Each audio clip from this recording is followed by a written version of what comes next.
Welcome to Awakening You channel. If you appreciate what we do, please support us. Thank you. Dear ones, I am Archangel Michael. I didn't come here to add, as you like to say, more fuel to the fire. Today I bring a moment of reflection. Your planet's atmosphere is peaking for the big time. I would say that everything is extremely exacerbated, reactions are intense, the feelings are intense. Like a large warehouse abandoned over time that has a large layer of dust. And someday someone decides they're going to clean this shed. It's a lot of dust because it's been standing still for a long time. Then this dust takes over the air, it will be removed somehow, but it will take over the air, it will lift and pollute that air for a long time, until it is completely clean. So I would say to you that your planet now, all the dust is raised, there are no more carpets, there are no more hiding places, there is nothing else. Nothing is hidden, everything is out in the open. And when all these energies come to the surface, a great mass of negative energy rises up with it, because these are not pretty feelings. Everything that is hidden under the carpet, hidden in forbidden places, are not things of light, they are crimes, they are bad actions, they are bad feelings, everything that is of low vibration. And your planet is experiencing this today. You are living within this great mass of negative energy. Then it starts to seem like everything is out of control, that all the problems in the world start to appear, that things never heard before begin to be revealed. New things? No, very old things, but they were hidden and now they are out in the open. And of course this whole layer affects each one of you. There is no way not to be in this layer. There is no place on the planet where you can say, no, here I am immune.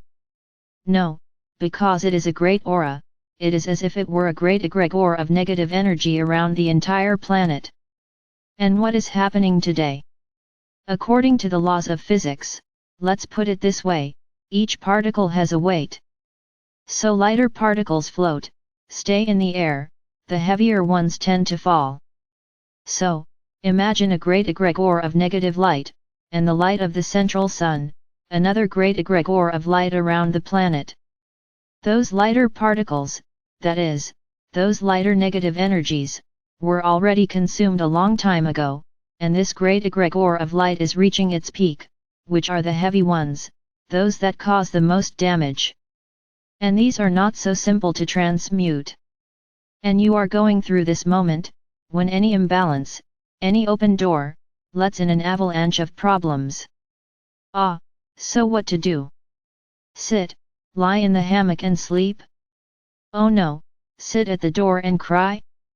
No, I don't think it's a good solution either. Now is the time to think out loud, to think about balance, to think about everything with love, to not let your heart vent bad feelings, to not let yourself be contaminated by what is outside. So here I'm going to make a small paragraph. What is suffering to you? It's something that hurts, it's something that brings imbalance, it's something without a solution, it's something you like to feel. Each one will have their own definition. And what is the tendency of human beings? Ah, the world is causing me this suffering. When he says the world, it is the other, it is life, oh, it is God the Father or Mother. Ah, there will always be someone to blame, forgetting that every step you take returns to you. So if suffering comes, it is the return of a bad step taken before. It doesn't matter if it's in this life or in another, it doesn't matter. It's the return. And who caused it? The other? No, it was you. You caused your own suffering. Then many will say I'm talking nonsense. I'm not worried about that. So what do you do with this suffering? No, I didn't create this, it was someone else. So what am I going to do? I will throw my suffering into someone else's lap, so that they can suffer along with me. Ah, it's very unfair for me to suffer alone. So I pick up a megaphone and tell everyone about my suffering. Then there will always be that, poor thing. Oh, wow, what a shame. Everyone starts to feel sorry for the one who is suffering. Now I ask, what do you have to do with the suffering of others? I answer, nothing. Because everyone has to do with their own paths, not with the path of the other. If someone else did something to you, it was your creation. Everything originates from you. So I ask a question, why, when you have a problem, do you have the need to move on to someone else? It is because this is a need that you have, of taking the problem and throwing it into the laps of how many people? He doesn't know, in the lap of a lot to see if anyone can help him. Then I ask you a question, whose problem is it? It's yours. Who created the problem? You.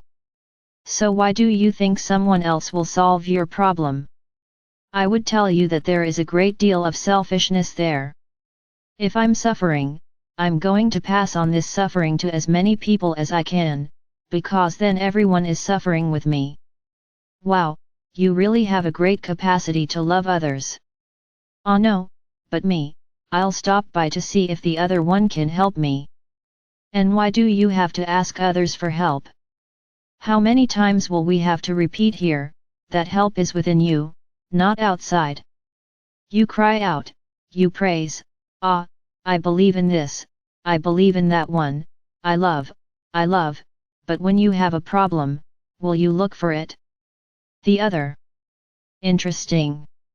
It's as if you were saying to us, look. Yeah, I believe, I trust, it's cool, but I need someone physical, okay, to help me. Yeah, just in my mind it doesn't work. This way of thinking is interesting. Why tomorrow, if you find yourself alone somewhere and have no one to ask for help, what will it be like? You will pull out your hair, you will go bald, but you will not ask for help from those inside you. Because you always depended on others. It was always the other person who solved your problems, often giving you their opinion on that problem, and that it wasn't the best answer for you, because the problem was yours, not his. When will you learn this? Look, by the time we've said this I don't think you'll ever learn. And then you tell people like this, but I can't hear you. It's interesting how absurd you need to have everything in sight. You cannot believe without seeing. So I tell you, learn this, because tomorrow when each of you, for whatever reason, is left alone, what will you do? I understand, you're going to sit in a corner, you're going to cry until someone shows up. Interesting. This stance is very interesting. This isn't a scolding, it's a reflection. You are going through a difficult time on the planet, in which each one will begin to see more and more of those well-guarded energies that are yours, and that each of you will have to deal with them, you will have to look them in the face and find the solution. And how do you find the solution? I hear the answer in unison, asking someone else for help. Yeah, you really didn't learn anything. They continue to insist on the same error. The other is more important than us.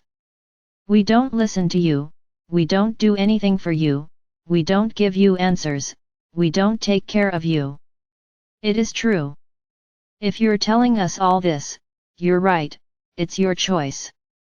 Now just think about this, every time you take your suffering and throw it in everyone's face, did someone ask you to? Did someone ask to know your problem? Someone said to you, do you have a problem, tell me?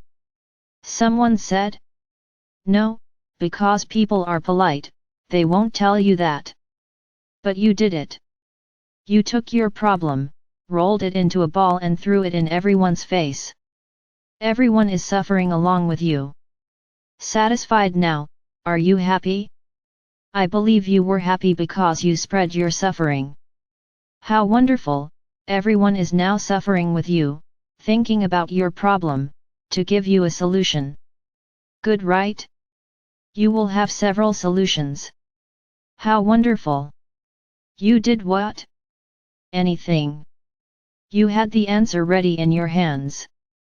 You didn't think, you didn't even meditate on the problem, you passed it on and got the answer. How wonderful! So, I'm just going to tell you one thing. First point, you invaded the free will of others, because no one asked to know your problem. Second, your problem will return. But it will come back, and it will come back with much more strength, because it wasn't you who solved it, it was others. So my brothers, once again I will ask this, what is to be shared? Experiences. What are experiences? Are they suffering? Are they moments of pain? Are they moments of anguish? Are these experiences? I do not think so. So I will ask once again, whoever has your problems, stay with them. No one has anything to do with you, it's your problem, it is not a group problem, it's not someone else's problem. Spread experiences, exchange points of view, not suffering. Is it very difficult to understand this? And another point, to close the subject, why do you have the need to ask someone else to do something for you? Why? Answer, why do you have this need? I'm going to do it, like this, like this. Please pray for me. You are forcing those people to pray for you. They will feel obligated to pray for you. This is good? No, it's not. Why? And I'm just going to tell you one thing, when you ask for a problem and ask others to pray for a problem that is yours, I'm going to say that you don't just receive positive energy. Many people there take pleasure in increasing their problem. So think about it. People have the free will to donate as much as they want. No one needs. Asking is something that requires the other to do. Think about it, and start changing your attitudes. Just remember one sentence, every day will become more difficult. The definition of what the journey will be like comes from each person. So make the right choices.